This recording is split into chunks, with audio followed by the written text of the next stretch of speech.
Hi everyone, Jennifer Hensel here. I want to talk to you about mindset shifts for getting unstuck. A few years ago, I made some huge mindset shifts in my life and business.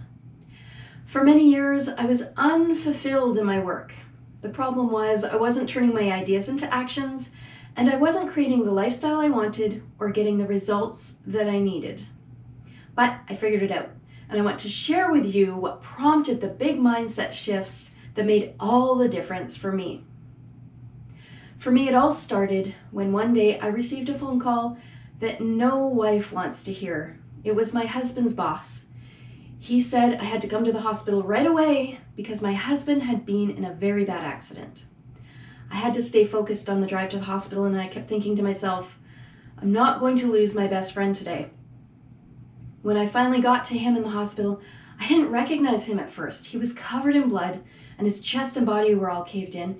He had been crushed by thousands of pounds of wood, and he had blood coming out of his eyes, ears, nose, and mouth. He had multiple fractured bones. But thankfully, he survived. The days and weeks and months following his accident were extremely difficult on the whole family. I was exhausted. My husband was left with multiple injuries, and I had to spend a lot of time driving him from doctor to doctor. As you can imagine, I was a caregiver by day and a legal advocate by night on top of working full-time. But the thing that kept me going was I saw amazing courage and strength and determination in my love. One of the things that impacted me the most was how the communities my husband was involved in before his accident now rallied around him and supported him. You see, Paul was a volunteer football coach and announcer, and the football players and other coaches would come around and say things like, "We're here for you, Coach Paul." He had over 100 visitors in his first month, and those moments were so touching and really sustained us through the hard times. This made me really think about my life, and when I examined my situation, I realized I was missing that kind of community in the business world. And I had isolated myself. I allowed myself to get stuck behind my screens. Have you ever felt stuck? I was always a part-time entrepreneur up until this time, and I wanted to break through and become a full-time entrepreneur, so something had to change.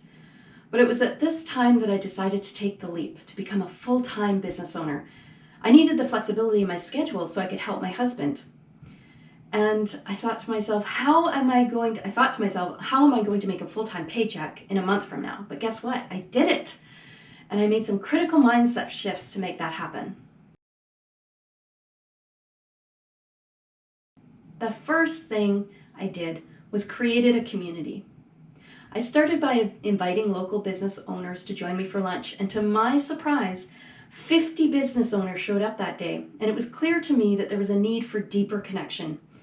Imagine that, I wasn't the only one. And I found out that for anything to work, you need to be part of a community, and you need to build your circle of support around you. It's not going to build itself, and people will help you if you show up to be helped.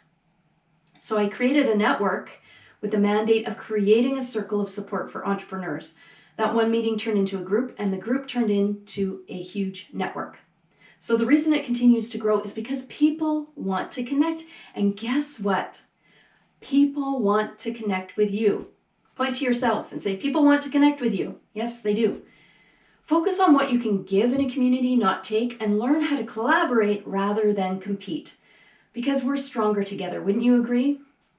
So I want you to think of 3 places or people who you can network and socialize with when this challenge is complete. The number 2 mindset shift was courage. You need the courage to realize that your ideas alone are not enough. I discovered that ideas don't mean much unless you're turning them into action. Because unless you're actually doing the things you know, then how is anything going to work? We seem to keep the best stuff on the shelf, don't we? On the back burner instead of actually doing it. But when you turn your ideas into action, you're turning your passion into your purpose. You see, I knew all the strategies, but there's a difference between knowing and doing. And I had to stop stopping, and I had to implement what I knew. So it's about being prepared with the right tools and systems so that you can have clarity and focus. Make no mistake, if you're going to change the world, if you're going to create a movement, Your reasons need to be stronger than your excuses. That's the only way to get results. Who else is going to do it for you? Is someone else ruling your life, your career, your business? So imagine that it's December 31st of this year. List 3 things you need to do or have done by the end of this year. In other words, what are 3 things you need to take action on that are going to make the biggest and most impact on your business? Now, of those 3 things, what is the number 1 thing that's really going to move the needle in your business? Number 3 is clarity. Know your passion and purpose. What we focus on affects our level of joy, and it affects the results. To live your passion and purpose, you need to have clarity and focus. If you don't know what your passion is, ask yourself what really fires you up. What makes you uniquely you? And then your purpose is how you serve the world with your passion. Your purpose is how you serve the world with your passion. The world needs your gifts. There is no one else like you. I want you to know that you are a brilliant genius with much to offer the world. You have a message, and your message matters.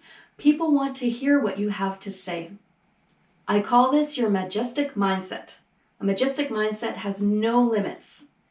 So, for your passion, what's your absolute passion? Write it down. What's one word that describes that?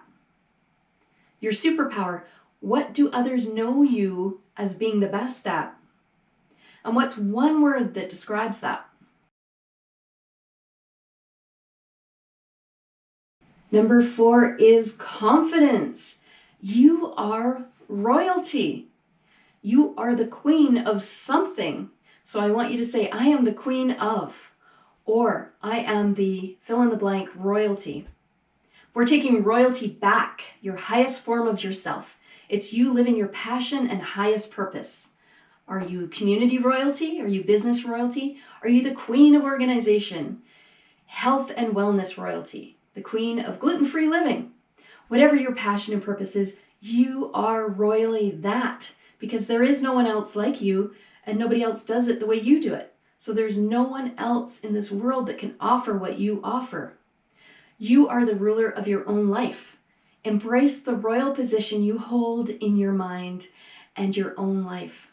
You have the power to rule over every action that occurs in your being. You're a brilliant genius with much to offer the world, and you have a message and people want to hear what you have to say. You have a story, and your story matters. Find your voice, declare it, decree it, proclaim it. Who else is going to do it for you? Is someone else ruling your life? You are a royal leader and you're ready to level up, right? Number 5, rise, lift up your royal sisters. You don't have to go it alone. You are queens, you are princesses, you are goddesses. Connecting and collaborating with others is vital to our well-being and our communities. Stop dabbling in just making it by. Let's lift each other up. A tide lifts all boats. We're all in this together, right? You can find out more about how to work with me at inspiredinfluencers.com. I look forward to connecting with you further. Bye for now. Download your I Am Royalty or I Am the Queen of posters through the link in this post.